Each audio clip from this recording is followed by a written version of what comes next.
Hi friends, ఇగో ఆస్తులు మా తాత సంపాదించింది మాకే, అలా నాయన ద్వారా వాళ్ళ తాత సంపాదించింది మాకు కావాలి ఆస్తి.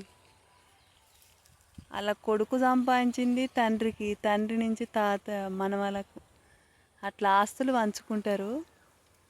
ముసలోళ్ళు 10-20 ఎకరాలు సంపాదించితే ముసలోళ్ళ గోరీలు ఎంత నీట్గా ఉంచిరుసుడు.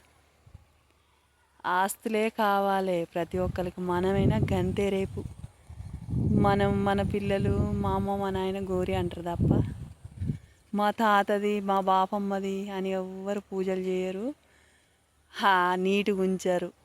ఇంతే ఎవరైనా సరే. ఉండంగా నాకు కావాలి, నా కొడుకులకు కావాలి ఆస్తులు అని సంపాదించడం, కడుపు కట్టుకొని కారం వేసుకొని తిని, గంజి పోసుకొని తాగి, గట్క పోసుకొని తిని, ఎకరాలకు ఎకరాలు కొని ఆడేస్తే కన్నీ చచ్చిపోయిన తర్వాత గూరి కట్టిన తర్వాత మనవలు ఇగో ఈ ప్రకారంగా ఉందా గూరి. ఆస్తుల గురించే కొట్లాడతారు తప్ప ఆ ప్రేమలు ఏడుంటాయి చెప్పురి. మన పిచ్చి కాకుంటే. అవునా కాదా? నిజమా కాదా? కామెంట్ బాక్స్లో కామెంట్ చేయండి.